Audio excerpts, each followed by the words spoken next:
Okay, so welcome everyone again to our weekly session of emotional intelligence and career transition. You're with myself, Denise Barkelson, the emotional intelligence coach, and with my dear friend Dr. Tara Hines, the career transition coach and life coach, helping you get some new ideas, tips, strategies about your career. And last week we did an interesting one about jiu-jitsu. Go back and Yes. have a look if you missed it. And that was an interesting one, right, Tara? Absolutely. Absolutely. Indeed. So today we are going to be talking about how you can go from your cubicle blues to emotional brilliance. That whole concept of being in a cubicle was Mhm. actually quite interesting. I did a little research as well. I forgot to tell you this, Tara. Mhm. And I identified that actually it came from a 15th century English way of thinking of a bed chamber. And so by Oh, being in a bedchamber and sleeping, it then gave them the idea that actually, because people wanted to have quiet moments, they therefore created cubicles in the work world. hmm. But I think we've moved on from that. It's moved on to a space where some people still have physical cubicles. But Yes. guess what? Oh, guess what? We definitely have some emotional cubicle blues in our career journeys from time Hmm. to time.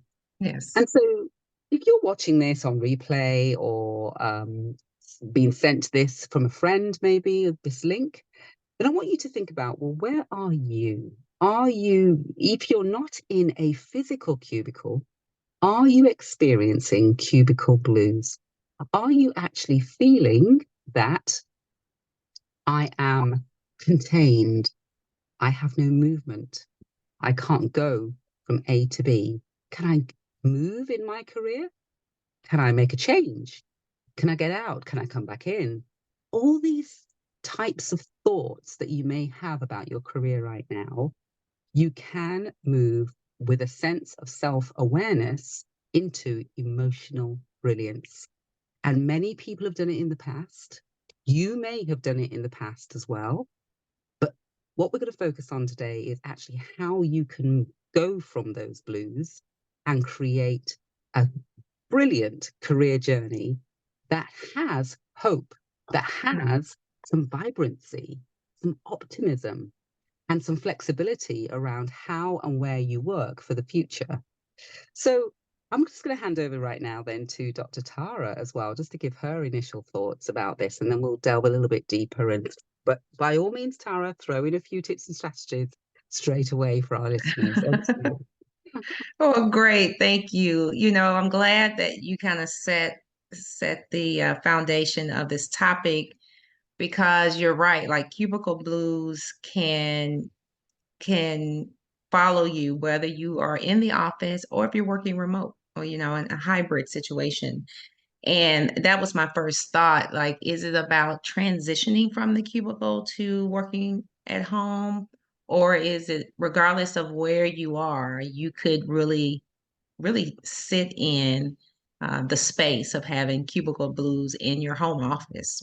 And it's really important to be able to really do a self check, I would say, about where you are emotionally and being able to reflect on your emotional well being in that process. And so, yeah, when you think about your career, particularly if you've always worked in an office, had your own office, or worked in the cubicle, and or if you work from home at different times in your career, but it may be that it's full time now. And that was a bit of an adjustment for many who had not ever really worked from home. It has so many different dynamics. I was always one who enjoyed working from home because I did have that opportunity before the pandemic, before COVID and all of that set in. But for those who did not, it definitely became a challenge at times just because of all the other things that were going on in the home, particularly at that time when everyone was still at home, when offices were shut down, schools were shut down, and Yeah. still having to work through those conference calls with the dog barking, kids running around. So it's really important, even though many of those things are back to the new norm. Being able to reflect on where you are emotionally is really important. And in doing that, it allows you an opportunity. And I think about this for myself of what is working well and what do I need to really adjust or be flexible on.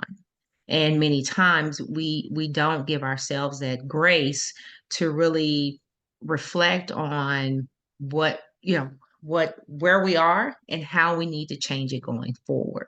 So I would definitely say it's important as you think about your journey with the cubicle blues to your emotional to we're saying brilliance, but just emotionally raising the level on your EI. It's absolutely important that you reflect on and take some time to sit in where you are emotionally and being able to really identify this is working well and this is not working as well, and what can I do to adjust it, but also giving yourself grace to be flexible in that space.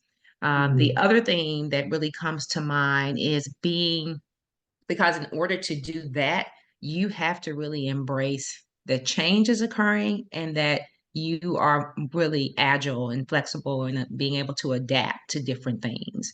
And so if you were an individual who was not really open to change and or found it difficult at times to adapt to different challenges, this is the time to really cultivate a mindset that can embrace change and being able to adapt, because you're mm, going to have uncertainties, whether you're in the office or working from home, that are going to come up, and it shouldn't be so much that it sets you back, then more so it should be that you're able to embrace it and move forward. And it's not that it's easy, because it may still be challenging to do that. But the most important piece is that you're able to do it. But it only happens when you're able to cultivate that mindset that I'm going to embrace the change. I'm going to be open to be flexible and to adapt to what's going on around me so that I can start to really give myself the space to ensure that my emotional well being is really taken into consideration. Denise. yeah. And that well-being is absolutely vital, open to change, adaptable. And the only way to really get yourself to that point is to start now. Start identifying some things that are around you. And I had a visual, I'm very visual anyway, but I had a sort of vision of when you're sometimes in that cubicle, you're not seeing beyond the walls, which then affects your vision. And when your vision is affected, it affects your whole personal strategy for your Correct. career. And sometimes you just have to step up and just sort of stand up and just say, you know what? I'm going to get pen to paper. I'm going to get a mentor. I'm going to get a coach. I'm going to talk to someone and start to look beyond where you are. And just by putting down, what could it look like? Let me do a mind map. Let me just have a conversation, pick up the phone and have a conversation with someone and just explore and just have a discussion. You're not having to make any major changes, but you're starting to see differently. And it's starting to evoke some thinking in your mind of those self-awareness neurons are actually starting to spark. And that's, I think, where the emotional brilliance piece comes in.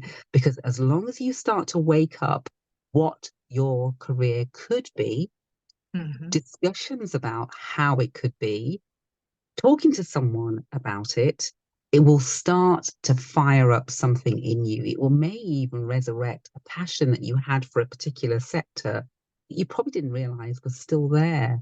A lot of things become subconscious when you're in that blues state or that stuck state. And I'd recommend now, today, even if you're listening to this now, just get a piece of paper, start to write down what's keeping me stuck? Why am I feeling blue?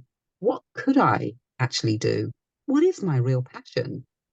What should I write down as my personal strategy? Where would I want to be 6 months from now, 18 months from now? Just pose some of those questions to yourself and just recognize where you are in terms of the answer that you write down, because that will then spark that self awareness of, I'm going to start to be adaptable. I'm going to start visualizing again. I'm going to start adapting to change and having conversations about it that are wholesome and can start to get you to recognize a new journey. Because ultimately, you don't want to stay in cubicle blues. You want to be brilliant. You are brilliant. You've already been brilliant in the past. You can be brilliant in the future. It's just finding that opportunity now to start the journey. And so, with myself as an emotional intelligence coach, I actually help people assess the traits that are really strong that you have in you as a leader: self confidence, self knowing, adaptability, optimism, being optimistic about the future. All those things are some of the things that I pull out and help you to be strong in, because they're nuggets that are going to help you really step forward in the future in the role that you'd like to have and the transition of the career that you'd like to have. Tara, do you want to explain a little bit about what you've done and what you can help any of the listeners with as well? Absolutely. I am a career and life strategist. I work with women to really empower you to take charge of your careers, whether that's to go up in the organization or to go out to a new opportunity.